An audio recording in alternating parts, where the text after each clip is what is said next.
تمام ادھر آ جائیں تو ادھر بیٹھ کے سب کے سامنے آ سب سے بہتر ہے.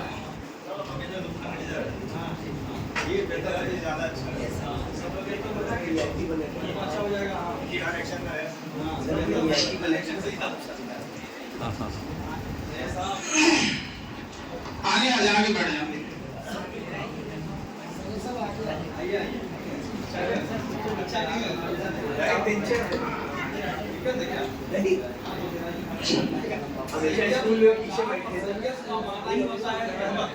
سید کا معنی کیا ہوتا ہے؟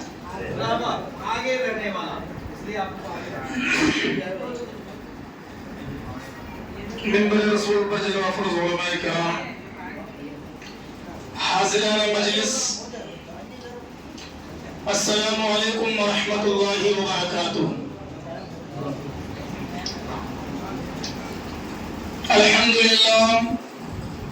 الحمد للہ وکفى وسلام علی عباده الذین اصطفى, اما بعد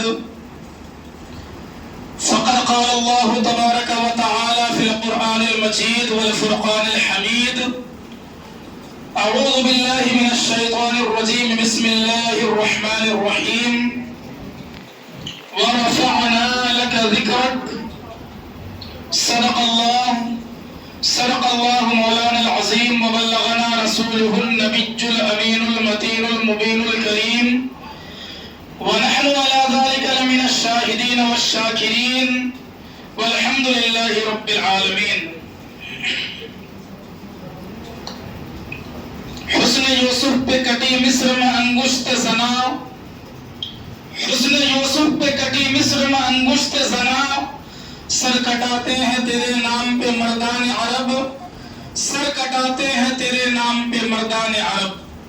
آئیے سب سے پہلے عقیدت و محبت کے ساتھ گنبد خضرا میں آرام فرمانے والے آقا و مولا حضور تاجدار کائنات فخر موجودات احمد مجتبی محمد مصطفیٰ صلی اللہ تعالی علیہ وسلم کی بارگاہ بے کس پناہ میں جھوم جھوم کر درود پاک پڑھیں. اللہم صلی علی سیدنا شفیعنا حبیبنا کریمنا مولانا محمد بارک وسلم, صلو علیہ صلاۃ و سلام علیک یا رسول اللہ, صلو علیہ صلاۃ و سلام علیک یا حبیب اللہ صلی اللہ تعالی علیہ وسلم. آپ حضرات سننا چاہتے ہیں؟ اگر سننا چاہتے ہیں ایک مرتبہ عقیدت و محبت کے ساتھ کہیں سبحان اللہ, اپنے ہاتھوں کو اٹھا کر کہیں یا رسول اللہ, یا رسول اللہ. ماشاءاللہ مجمع بیدار ہے, یعنی سننے کے لیے آپ بیٹھے ہیں. زیادہ لمبی گفتگو نہیں ہوگی اس لیے کہ آپ کا وقت میں زیادہ نہیں لوں گا, مجھے کہیں اور بھی جانا ہے. اللہ سبحانہ و تعالیٰ قرآن مقدس میں ارشاد فرماتا ہے وَرَفَعْنَا لَكَ ذِكْرَكَ. بولیے, آپ کے سامنے بولیے, بولیں گے تبھی میں بولوں گا ورنہ نہیں بولوں گا.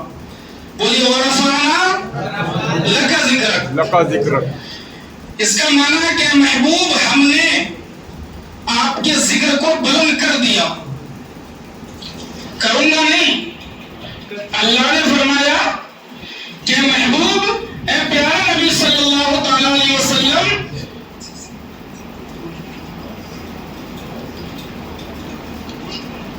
درود پاک پڑھیں. اللہم صلی علی سیدنا شفیعنا حبیبنا مولانا محمد بارک وسلم, صلو علیہ صلاۃ و سلام علیک یا رسول اللہ, صلو علیہ صلاۃ و سلام علیک یا حبیب اللہ صلی اللہ تعالی علیہ وآلہ وسلم.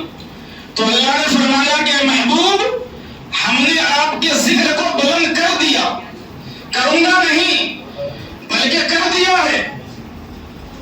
اب آج کچھ لوگ کہتے ہیں کہ ذکر نبی کیوں کرنا ہے, کیا ذکر نبی کرنے سے نبی کا ذکر بلند ہوتا ہے؟ وہ تو اللہ نے پہلے ہی کر دیا. ارے ذکر نبی کر کے ذکر کرنے والا خود کو بلند کرتا ہے. ذکر نبی کر کے نبی کا ذکر بلند نہیں ہوتا, وہ تو اللہ نے کرنا تھا, اللہ نے کر دیا ہے. کروں گا نہیں بلکہ اللہ نے کر دیا ہے. گویا کہ اللہ سبحانہ و تعالیٰ نے یہ بتایا کہ محبوب ہم نے آپ کے ذکر کو, آپ کے تذکرے کو اتنا بلند کر دیا ہے کہ اب تیرا ذکر, تیری شہرت, تیری تعظیم کسی مقرر کا محتاج نہیں, کسی محرر کا محتاج نہیں, کسی مصنف کا محتاج نہیں, کسی نقیب کا محتاج نہیں, بلکہ اللہ سبحانہ و تعالیٰ نے آپ کے ذکر کو بلند کر دیا ہے. اچھا, یہاں صدر صاحب بیٹھے ہیں,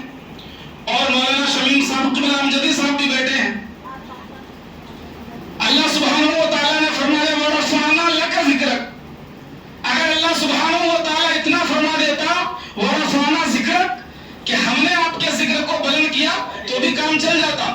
لیکن اللہ نے فرمایا لکھا، اے محبوب تیرے لیے. آپ اس کا اندازہ لگا سکتے ہیں. اللہ فرما رہا ہے محبوب ہم نے آپ کے ذکر کو بلند کیا کس کے لیے؟ آپ کے لیے. یعنی اللہ سبحانہ و تعالیٰ یہ فرمانا چاہتا ہے اے محبوب ہم نے آپ کے ذکر کو بلند کیا تاکہ آپ راضی ہو جائیں. آپ کسی دوست کے گھر جائیں اور آپ وہاں جا کر یہ کہیں کہ میں جو تیرے گھر آیا تو اس لیے نہیں کہا کہ اچھا کھانا کھاؤں، صرف اس لیے آیا، صرف جو ہے میں تیرے لیے تیرے گھر آیا ہوں، تو اس کا دل کیا ہو جاتا ہے؟ باغ باغ ہو جاتا ہے، کھل جاتا ہے کہ یار یہ صرف میرے لیے اتنی دور سے یہاں آیا ہے. تو اللہ سبحانہ و تعالیٰ نے فرمایا کہ محبوب ہم نے آپ کے ذکر کو بلند کیا آپ کے لیے تاکہ آپ راضی ہو جائیں، تاکہ آپ راضی ہو جائیں. اے محبوب اچھا جب آپ اس دوست کے گھر پہنچیں گے اور آپ یہ کہہ دیں کہ میں صرف آپ کے لیے آیا ہوں، تو ہوگا بھی وہی جو تو چاہے گا. اگر تو چاہے گا کہ میں بھوکا ہی رہوں تو میں بھوکا رہوں گا، اگر تو چاہے گا کہ میں کھا لوں تو کھا لوں گا، اگر تو کہے گا کہ چائے پی لو تو پی لوں گا. تو محبوب ہم نے آپ کے ذکر کو بلند کیا آپ کے لیے تاکہ آپ راضی ہو جائیں. جب رضاعت کے لیے آپ کو راضی کرنے کے لیے ہم نے آپ کے ذکر کو بلند کیا ہے تو مرضی بھی اب آپ کی چلے گی. اگر آپ چاہیں گے کہ حالت نماز میں قبلہ کا رخ بدل جائے بدل دوں گا، اگر آپ چاہیں گے کہ ابو جہل کی مٹھی میں کنکری کلمہ پڑے پڑھوا دوں گا، اگر آپ چاہیں گے کہ عرب کی سرزمین میں بیٹھ کر چاند کے 2 ٹکڑے ہو جائے کروا دوں گا، اگر آپ چاہیں گے کہ ڈوبا ہوا سورج پلٹ کر آ جائے پلٹا دوں گا. اب مرضی بھی آپ کی چلے گی. اچھا حضور پیدا ہوئے، آپ نے فرمایا انی بعثت، میں مبعوث کیا گیا، میں بھیجا گیا لِأُتَمِّمَ مَكَارِمَ الْأَخْلَاقِ. یعنی اللہ سبحانہ و تعالیٰ نے انسان کے لیے کچھ تحفے تیار کر رکھے تھے کہ بھیجنا ہے انسانوں کے لیے. کچھ نوح کو دے کر بھیجا، کچھ آدم کو دے کر بھیجا، کچھ عیسیٰ کو دے کر بھیجا، کچھ موسیٰ کو دے کر بھیجا. لیکن جب ہمارے نبی صلی اللہ تعالیٰ علیہ وسلم کو بھیجا تو اللہ سبحانہ و تعالیٰ نے سب کچھ دے کر بھیج دیا. جو کچھ بھیجنا تھا سب کچھ دے کر بھیج دیا. اب جب اللہ نے اپنے پاس کچھ رکھا ہی نہیں تو اب نبی کے بعد کوئی نبی آئے گا بھی نہیں. یہاں سے ایک عقیدہ بھی مل گیا، اللہ نے جو کچھ بھیجنا تھا سب کچھ بھیج دیا. کچھ آدم کے ذریعے سے بھیجا، کچھ نوح کے ذریعے سے بھیجا، لیکن جب ہمارے نبی آئے تو وہاں سے سب کچھ لے کر آ گئے. اور جب سب کچھ لے کر آ گئے اللہ نے اپنے پاس کچھ رکھا نہیں تو نبی کے بعد نبی کا تصور ممکن بھی نہیں. آج جو جھوٹے نبوت کا دعویٰ کرتے پھر رہے ہیں یہ بالکل جھوٹ ہے، کذاب ہے، جھوٹے ہیں. نبی کے بعد کوئی نبی آنے والا نہیں ہے، کیونکہ اگر آئے گا بھی تو اب لے کر کیا آئے گا؟ اللہ نے تو اپنے پاس کچھ رکھا ہی نہیں، سب کچھ دے کر بھیج دیا ہے. اچھا صحابہ کرام کا مجمع ہے، مسجد نبوی میں بیٹھے ہیں، آپس میں گفتگو چل رہی ہے. صحابی نے عرض کیا کہ دیکھو اللہ سبحانہ و تعالی نے آدم کو صفی اللہ بنایا، ابراہیم کو خلیل اللہ بنایا. ایک صحابی نے عرض کیا حضور تشریف فرما ہو یا رسول اللہ صلی اللہ تعالی علیہ وسلم، آپ سرور انبیاء، آپ تمام نبیوں کے سردار ہیں، آپ تمام مخلوقات میں سب سے اعلیٰ وارفہ ہیں، آپ تمام نبیوں کے امام ہیں، لیکن اللہ نے ابراہیم کو اپنا خلیل بنایا ہے، آپ کو نہیں. حضور نبی کریم صلی اللہ تعالی علیہ وسلم نے ارشاد فرمایا صحابیوں پریشان کیوں ہوتے ہو؟ اللہ نے ابراہیم کو خلیل بنایا ہے لیکن تمہارے نبی کو اپنا حبیب بنایا ہے، تمہارے نبی کو اپنا حبیب بنایا ہے. اب خلیل کا معنی بھی دوست، حبیب کا معنی بھی دوست. لیکن آپ کو بھی معلوم ہے، ہم کو بھی معلوم ہے کہ دوست کا بھی کچھ مرتبہ ہوتا ہے، ہر دوست برابر نہیں ہوتا. آپ کے کئی دوست ہیں لیکن ہر دوست برابر ہے نہیں. ایک دور کا دوست ہوتا ہے، آپ اسے کچھ بتانا چاہتے ہیں، سب کچھ نہیں. ایک اس سے قریب کا ہوتا ہے، اس سے زیادہ کچھ بتانا چاہتے ہیں. لیکن جو بالکل دل کے قریب ہوتا ہے آپ کا خالص دوست ہوتا ہے تو آپ اسے سارا راز بتا دیتے ہیں، سب کچھ بتا دیتے ہیں، کیونکہ وہ دل کے قریب ہے۔ دوست وہ بھی ہے، دوست یہ بھی ہے۔ مفسرین نے فرمایا کہ خلیل اور حبیب میں فرق یہ ہے کہ خلیل وہ ہے جس سے پیار میں سب کچھ لے لیا جائے، اور حبیب وہ ہے جسے محبت میں سب کچھ دے دیا جائے۔ سبحان اللہ۔ جسے محبت میں سب کچھ دے دیا جائے۔ خلیل پیدا ہوئے، 10-12 سال کے ہوئے، اللہ نے حکم دیا ابراہیم نارے نمرود میں کود جا۔ کوئی قیل و قال نہیں، کوئی شش و پنج نہیں، پوچھا بھی نہیں پروردگار آپ کا کام جلانا ہے، میں کودوں گا تو جل جاؤں گا، نہیں، کوئی سوال نہیں، کوئی بات نہیں، اللہ کا حکم ہے نارے نمرود میں کود جاؤ، کود گئے۔ بڑے ہوئے، آزمائش کافی ہوئی ابراہیم خلیل اللہ سے، اللہ نے یوں ان کو خلیل بھی نہیں بنایا۔ یہ خلت کا مقام بھی بہت بڑا مقام ہوتا ہے۔ بہت ساری آزمائشیں ان سے ہوئی۔ گھر میں حضرت حاجرہ کے بدن سے حضرت اسماعیل ذبیح اللہ پیدا ہوئے۔ ابھی شیر خالی کے عالم میں ہے، اللہ کا حکم آ گیا کہ جاؤ برکت والے گھر کے پاس بیاب ہو گیا میدان میں، اپنے بیوی بچوں کو چھوڑ کر آؤ۔ ابراہیم نے پلٹ کر یہ بھی سوال نہیں کیا کہ وہاں تو نہ تو کوئی رہنے والا ہے، نہ تو وہاں پانی کا انتظام ہے، نہ کھانے کا انتظام ہے، پروردگار تو مجھے اسی جگہ کیوں بھیج رہا ہے؟ تو مقام خلت میں صرف سنا جاتا ہے، بولا نہیں جاتا، بس حکم مل گیا، سوال نہیں، چل پڑو۔ یہ مقام خلت ہے، سوال نہیں کرنا ہے، جو حکم ہو گیا چل پڑو، چلو حکم ہو گیا ہے۔ یہ نہیں کہ وہاں کھانے کا انتظام نہیں ہے، پینے کا انتظام نہیں ہے، سونے کا انتظام نہیں ہے، درندوں کا وہاں جو ماحول ہے ہر طرف جو ہے بالکل خالی ہی خالی ہے، چٹیل میدان ہے، کھانے پینے کا انتظام کیسے ہوگا؟ نہیں۔ اچھا کچھ بڑے ہوئے، آزمائش پہ آزمائش، اسماعیل ذبیح اللہ کچھ بڑے ہوئے، پھر ایک آزمائش آ گئی، اللہ کے راہ میں قربان کر دو، پوچھا بھی نہیں بیٹے کو کیسے قربان کرو، راضی ہو گئے، چلو بیٹا اللہ کا حکم ہے تمہیں کیا، تیرا کیا حکم ہے؟ بیٹا بھی صابر و شاکر، بیٹے نے بھی کہا کہ اگر اللہ کا یہ حکم ہے تو میں کون ہوتا ہوں اعتراض کرنے والا، ایک اسماعیل کیا اگر ہزاروں اسماعیل کی جان قربان کرنی پڑے تو میں کر دوں گا۔ تو یہ مقام خلت ہے۔ اچھا اب حبیب اللہ سبحانہ و تعالیٰ نے حضور نبی کریم صلی اللہ تعالیٰ علیہ وسلم کو سب کچھ عطا کیا، سب کچھ عطا کیا۔ ایک عقیدہ بھی میں یہاں دے کر دینا چاہتا ہوں، اللہ نے سب کچھ عطا کیا لیکن مقام ربوبیت عطا نہیں کیا۔ سب کچھ عطا کیا لیکن ربوبیت نہیں، کیونکہ رب ہونا صرف یہ اللہ کی شان ہے۔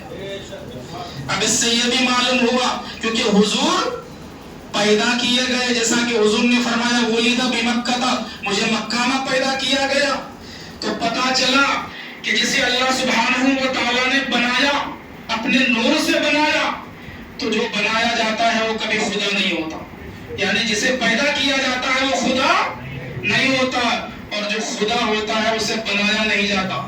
جو خدا ہوتا ہے اسے ہاتھوں سے بنا کر سامنے آپ سمجھ گئے ہوں گے۔ جو خدا ہوتا ہے وہ پیدا نہیں ہوتا، بنایا نہیں جاتا، اور جسے بنایا جاتا ہے، پیدا کیا جاتا ہے، وہ کبھی خدا نہیں ہو سکتا۔ تو اللہ نے سب کچھ عطا کیا لیکن حضور کو رب نہیں بنایا، بلکہ اللہ سبحانہ و تعالیٰ نے فرمایا میں سب کا معبود ہوں، میں معبود حقیقی ہوں، ہاں میرے بعد اگر سب سے اعلیٰ و عرفہ کسی کا مقام ہے تو یہ عرب کی سرزمین میں پیدا ہونے والے محمد صلی اللہ تعالیٰ علیہ وسلم کا افضل البشر، جسے کہا جاتا ہے افضل البشر، افضل المخلوقات، آپ سب کچھ کہہ سکتے ہیں۔ اللہ کے بعد ہمارے نبی کا مقام و مرتبہ اللہ سبحانہ و تعالیٰ نے سب سے اونچا کیا ہے۔ تو میں نے آیت کریمہ پڑھی وَرَفَعْنَا لَكَ ذِكْرَكَ، اے محبوب ہم نے آپ کے ذکر کو بلند کر دیا تاکہ آپ راضی ہو جائیں۔ اچھا حضور نبی کریم صلی اللہ تعالیٰ علیہ وسلم آپ یہاں سے باہر جائیں، دروازے کے باہر جائیں، اور وہاں آپ کو آپ کا سب سے قریبی آدمی ملے جسے آپ شدید محبت کرتے ہیں، جسے آپ شدید محبت کرتے ہیں، آپ کو دلی لگاؤ ان سے، اور آپ سے وہ کوئی ایسی چیز مانگ لے جو چیز آپ کے پاس ہو بھی تو کیا آپ دیں گے یا نہیں؟ اگر آپ کے پاس موجود ہے اور آپ اس سے محبت کرتے ہیں، چاہے وہ آپ کا والد بھی ہو سکتا ہے، چاچا بھی ہو سکتا ہے، چچا بھی ہو سکتا ہے، کوئی دور کا دوست بھی ہو سکتا ہے. جب آپ کا دلی لگاؤ ہو اور آپ کے پاس وہ چیز موجود بھی ہو، اگرچہ آپ اس چیز کو کسی اور کو دینے کے لیے رکھی ہوئی ہو، لیکن اگر آپ کا قریبی دوست آپ سے سوال کر دے تو آپ اسے دے دیں گے، آپ انکار نہیں کریں گے، کیونکہ آپ ان سے عقیدت رکھتے ہیں، آپ ان سے دلی لگاؤ رکھتے ہیں، آپ محبت کرتے ہیں ان سے. حضور نبی کریم صلی اللہ تعالیٰ علیہ وسلم کو اللہ تعالیٰ نے سب کچھ عطا کیا، اور حضور کے ذریعے سے اللہ سبحانہ و تعالیٰ نے ہمیں بھی عطا کیا. حضور نے سب کچھ عطا کیا، لیکن حضور نے کبھی ہم سے کچھ نہیں مانگا تو صرف یہ کہ مجھ سے محبت کرو. کیا کرو؟ مجھ سے محبت کرو، میری عظمت کو اپنے دل و دماغ میں بٹھاؤ، میری تعظیم کو اپنے دل میں اتار لو. اب جب حضور نے فرمایا کہ مجھ سے محبت کرو، تو محبت کی مقدار کیا ہونی چاہیے، محبت کا معیار کیا ہونا چاہیے، یہ بھی حضور نے بتایا. یہ ہو سکتا ہے کہ حضور نماز کے بارے میں بتائیں اور نماز کا حکم دے اور نماز کا طریقہ نہ بتائیں، روزے کا حکم دے اور ایام نہ بتائیں، زکوٰۃ کا حکم دے اور زکوٰۃ ادا کرنے کا طریقہ نہ بتائیں. جب حضور نے فرمایا مجھ سے محبت کرو، تو حضور نے محبت کا معیار بھی بتایا کہ محبت مجھ سے کیسی ہونی چاہیے. اگر اس معیار پر اترے تو تم مسلمان کہلائے جاؤ گے، اگر نہیں اترے تو مومن اپنے آپ کو نہ کہنا. حضور نبی کریم صلی اللہ تعالیٰ علیہ وسلم نے ارشاد فرمایا کہ محبت کا تقاضا یہ ہے مجھ سے کہ تم اپنے والدین سے زیادہ مجھ سے محبت کرو. والدین کے برابر نہیں، والدین سے زیادہ. صحابہ نے عرض کیا یا رسول اللہ اتنا کافی ہے؟ حضور نے فرمایا کہ نہیں، والدین کے لیے کسی کے دل میں کدورت بھی ہوتی ہے، محبت کم بھی ہوتی ہے. اپنی اولاد سے بھی زیادہ محبت کرنی ہوگی، کیونکہ اولاد کی محبت فطری چیز ہے. انسان والدین سے محبت کرے یا نہ کرے، لیکن اپنی اولاد سے محبت ضرور کرتا ہے. تو حضور نے فرمایا کہ نہیں، صرف والدین سے زیادہ نہیں، اپنی اولاد سے بھی زیادہ مجھ سے محبت کرنی ہوگی. صحابہ نے عرض کیا رسول اللہ صلی اللہ تعالیٰ علیہ وسلم کیا اتنا کافی ہے؟ آپ نے فرمایا کہ نہیں، اپنی جان سے بھی زیادہ. یہ اولاد، والدین، ماں باپ، یہ معاشرہ، یہ پڑوسی، یہ کیا ہے؟ اپنی جان سے بھی زیادہ مجھ سے محبت کرنا ہوگا. اچھا، صحابہ نے عرض کیا رسول اللہ صلی اللہ تعالیٰ علیہ وسلم اگر کوئی اس محبت کے معیار پر نہ اترے تو اس کا کیا حکم ہے؟ پھر حضور نے فرمایا لا یؤمنو. اگر یہ حال ہے کہ تم حضور سے زیادہ اپنے آپ سے محبت کرتے ہو تو تم اپنے آپ کو مومن نہ کہنا. لا یؤمنو احدکم، تم میں سے کوئی اس وقت تک مومن نہیں ہو سکتا. کس وقت تک؟ جب تک کہ اپنے والدین سے، اپنی اولاد سے، دنیا کے تمام لوگوں سے سب سے زیادہ مجھ سے محبت نہ کرو، اس وقت تک تم کامل مومن نہیں ہو سکتے. مومن کہلانے کا تمہیں حق حاصل نہیں ہے. تو پتا چلا کہ تمام تر اشیاء سے زیادہ اگر جناب محمد رسول اللہ صلی اللہ تعالیٰ علیہ وسلم ہمارے نزدیک محبوب ترین نہیں ہے، محبوب اعلیٰ نہیں ہے، رفیق اعلیٰ نہیں ہے، تو یقین جانا کہ ہم مومن کہلانے کے حقدار نہیں ہیں. ہمارے دل میں اگر عشق نبی نہیں ہے، عظمت رسول نہیں ہے، رسول کی عقیدت نہیں ہے، تو یقین جانے کہ وہ نماز جو عشق نبی سے خالی ہو کر پڑھی جائے، وہ نماز بھی میدان محشر میں قابل قبول نہیں ہوگی. جب آپ مومن ہی نہیں ہوں گے، حضور کی محبت تمام محبتوں پر غالب ہی نہیں ہوگی، جب آپ مومن نہیں ہوئے تو نماز آپ کی کہاں سے مقبول ہوگی؟ تو دین حق کی شرط اول ہے. یہ کیا ہے؟ محمد کی محبت دین حق کی شرط اول ہے. اسی میں ہے گر خامی تو سب کچھ نامکمل ہے. سب سے پہلے محبت رسول کو اپنے دل میں جگہ دینا ہے. اچھا، ہم جو آج یہاں پر بیٹھے ہیں 1500 سالہ جشن عید میلاد النبی صلی اللہ تعالیٰ علیہ وسلم کے منانے کے لیے حاضر ہوئے ہیں. اللہ سبحانہ و تعالیٰ اس مہینے کو ہم سب کے لیے مبارک بنائے، بابرکت بنائے، اور اس مہینے کی برکت سے ہم سب کی بخشش اور مغفرت عطا فرمائے. آمین. بس چند منٹ اور میلاد کے تعلق سے میں آپ کے سامنے گفتگو کرنا چاہتا ہوں. حضرت معلوم ہے آپ کو کہ حضور کی پیدائش سے پہلے ہی آپ کے والد گرامی حضرت عبداللہ اس دنیا سے کوچ کر گئے تھے. آپ کا وصال ہو چکا تھا. آپ کو بھی معلوم ہے کہ اگر شوہر مر جائے تو بیوی کتنے دن تک شوق منائے گی؟ بتائیے آپ میں سے کسی کو اگر معلوم ہو؟ کتنے مہینے؟ 4 مہینے 10 دن. کتنے؟ 4 مہینے 10 دن. اچھا، حضور نبی کریم صلی اللہ تعالی علیہ وسلم کے دادا جان حضرت عبد المطلب ایک دن گھر میں داخل ہوئے. حضرت آمنہ نے دیکھا کہ آپ کے چہرے پر مایوسی ہے، آپ کچھ پریشان نظر آ رہے ہیں. حضرت عبد المطلب کچھ کہنا چاہتے ہیں، لیکن جو کہ بہو ہے، سسر اور بہو ڈائریکٹ بات نہیں کرتے، تو حضرت عبد المطلب نے اپنی زوجہ محترمہ یعنی حضرت فاطمہ کا سہارا لیا. اور یہ فاطمہ وہ فاطمہ نہیں، تو حضور کی بیٹی کا نام بھی فاطمہ اور حضور کی دادی جان کا نام بھی فاطمہ ہے، یعنی حضرت عبد المطلب کی زوجہ محترمہ کا نام بھی. تو حضرت عبد المطلب نے اشارہ کیا حضرت فاطمہ کی طرف کہ اپنی بہو سے پوچھو کہ معاملہ کیا ہے. جب میں مکے کی گلیوں سے گزرتا ہوں تو مکے کی عورتیں مجھے تانا دیتی ہیں کہ کیا بات ہے، قانون تمہارے گھر سے بنتا ہے، قانون کا لایا ہے، عمل تمہارے گھر سے تیار ہوتا ہے، لیکن تمہارے گھر ہی میں قانون کا الگھن ہو رہا ہے، کیا معاملہ ہے؟ یعنی حالت شوق میں خوشبو لگانا عورت کے لیے جائز نہیں ہے. تو حضرت آمنہ کا معاملہ کیا ہے؟ جب وہ مکے کی گلیوں سے گزرتی ہے تو اس کے بدن سے خوشبو آتی ہے، اور ایسی خوشبو کہ کیا کہنے، مکے کے در و دیوار مہک اڑتے ہیں. معاملہ کیا ہے؟ اپنی بہو سے پوچھو. تانا دے رہے ہیں حضرت عبد المطلب کو. عرب کی عورتیں جو مکے کی گلیوں میں نکل رہی ہیں اور تانا دے رہی ہیں حضرت عبد المطلب کو کہ تمہاری بہو کا معاملہ کیا ہے. آمنہ جب ہمارے پاس سے گزرتی ہیں تو گلی محلے خوشبو سے مہک اڑتے ہیں، کیا معاملہ ہے؟ کیا وہ اس حال میں یعنی حالت شوق میں بھی خوشبو کا استعمال کرتی ہے؟ اسے کون خوشبو دے کر جاتا ہے، یا وہ کس مارکیٹ سے خوشبو خرید کر لا رہی ہے، جبکہ حالت شوق میں خوشبو لگانا جائز نہیں. اللہ اکبر. حضرت عبد المطلب نے جب حضرت فاطمہ کے ذریعے سے یہ سوال پوچھا تو حضرت آمنہ نے جواب دیا کہ جناب محمد رسول اللہ صلی اللہ تعالی علیہ وسلم کے دادا جان حضرت عبد المطلب، آپ صرف خوشبو کی بات کرتے ہیں. جب میں کسی چیز کو چھو دیتی ہوں تو وہ چیز بھی خوشبودار بن جاتی ہے، وہ چیز بھی خوشبودار بن جاتی ہے. اور حضرت فاطمہ خود فرماتی ہے کہ اس دوپٹے کو چھوئے ہوئے 3 دن گزر گئے، میں 3 بار دھو چکی ہوں، لیکن اس کی خوشبو نہیں جاتی. آپ ان کے تانے کی بات کرتے ہیں، آپ تو 1-2 دن سے سن کر آ رہے ہیں. میں تو عورت ہوں، مجھے عورتیں تو اس سے زیادہ تانا دیتی ہیں.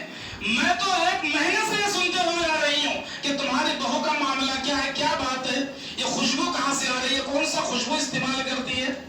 عزیزان محترم، حضرت آمنہ فرماتی ہے کہ معاملہ اگر صرف خوشبو کا ہوتا تو کوئی حل نکل جاتا، صرف معاملہ خوشبو کا نہیں. حضرت آمنہ فرماتی ہیں اس حال میں جب میں کنویں کے پاس پانی بھرنے کے لیے جاتی تھی تو راستے میں جو درخت آتے تھے وہ جھک کر مجھے سلام کرتے تھے. وہ درخت بھی مجھے جھک کر سلام کرتے تھے. اللہ نے فرمایا آپ کے ذکر کو ہم اتنا بلند کریں گے کہ آپ راضی ہو جائیں گے. اور میں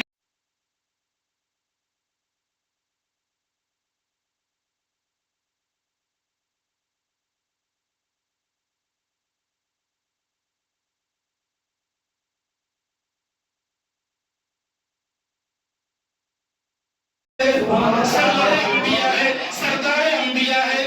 عزیزان محترم، حضرت آمنہ فرماتی بات یہی تک ختم نہیں ہوتی. جب میں کنویں کے پاس پہنچتی تو پانی نیچے ہوتا ہے، لیکن جو ہی میں پہنچتی ہوں تو پانی اپنے آپ کنارے آ جاتا ہے. اور مکہ کی عورتیں مجھے روکے رکھتی ہے، جب تک سب پانی نہیں بھر لیتی مجھے جانے نہیں دیتی. کہتی ہے کہ آمنہ تو جب تک رہتی ہے تو ہمارا کام بھی آسان ہو جاتا ہے، پانی اپنے آپ نیچے سے اوپر آ جاتا ہے اور تمام عورتیں آسانی سے پانی بھر کر چلی آتی ہیں. حضرت آمنہ رضی اللہ تعالیٰ عنہ فرماتی ہے کہ معاملہ اتنا ہی نہیں، اے حضور کے دادا جان آپ سنیں کہ جب میں تھوکتی ہوں تو اس تھوک سے بھی خوشبو آتی ہے، کہ یہ خوشبو باہر والی خوشبو نہیں ہے، بلکہ یہ شکم میں جو بچہ ہے اس بچے کی برکت سے یہ خوشبو آ رہی ہے، اسی بچے کی وجہ سے یہ خوشبو ہے، سارا گھر معطر ہے. حضور نبی کریم صلی اللہ تعالی علیہ وسلم شکم اطہر میں حضرت آمنہ فرماتی ہیں کہ حالت حمل میں عورتوں کو تکلیف ہوتی ہے، لیکن اس رب کی قسم جس کی قبضہ قدرت میں میری جان ہے، مجھے کبھی گرانی محسوس نہیں ہوئی، مجھے کبھی کوئی تکلیف نہیں محسوس ہوئی، کیونکہ آقا تو روتوں کو ہنسانے کے لیے آئے ہیں، آقا تو بے سہاروں کا سہارا بن کر آئے ہیں، آقا تو بے غموں غمخواروں کا غمخوار بن کر آئے ہیں۔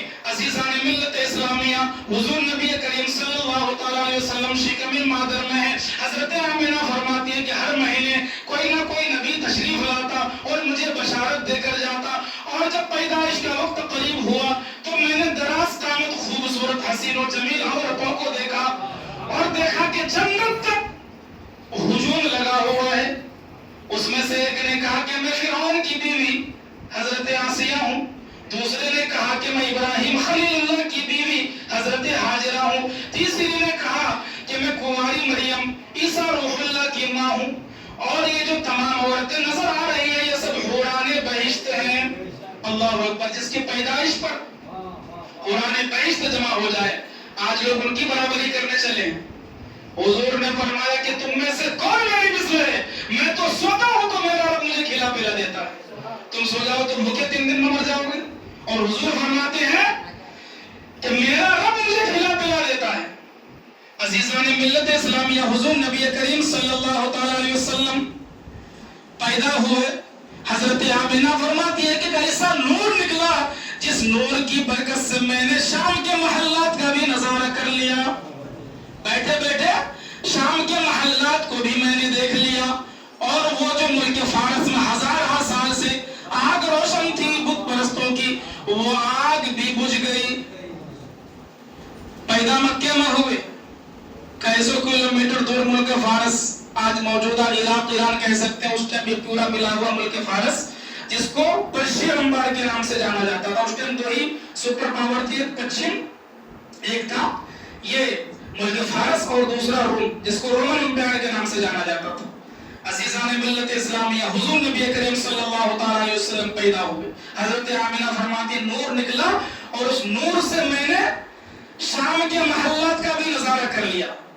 حضرت دائی حلیمہ جو بچے کو لینے آئی تھی، جب کوئی بچہ نہیں ملا، حضرت عبد المطلب کے گھرانے یتیم سمجھ کر حضور نبی کریم صلی اللہ تعالیٰ علیہ وسلم کو کسی عورت نے لینا پسند نہیں کیا، لیکن میں کہنا چاہتا ہوں کہ حضور نے ان عورتوں کو پسند ہی نہیں کیا۔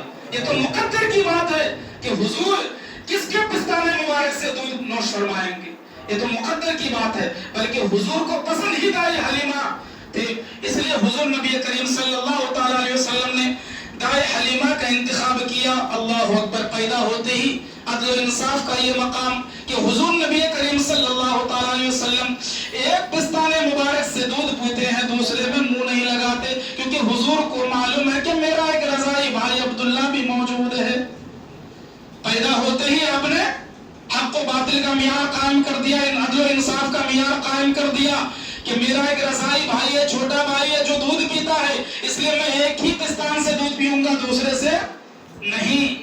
پیدا ہوتے ہی عدل و انصاف کا معیار قائم کر دیا۔ حضرت آمنہ فرماتی ہے کہ حضور میرے گھر تشریف لائے تو میرے گھر میں جو اندھیرا ہی اندھیرا ہوتا تھا، جب سے حضور تشریف لائے تو ہمیشہ روشن رہنے لگا، اور اس قدر روشنی کہ خدا کی قسم میں دیوار کے اس پار کی چیزوں کو بھی آسانی سے دیکھ لیتی ہوں۔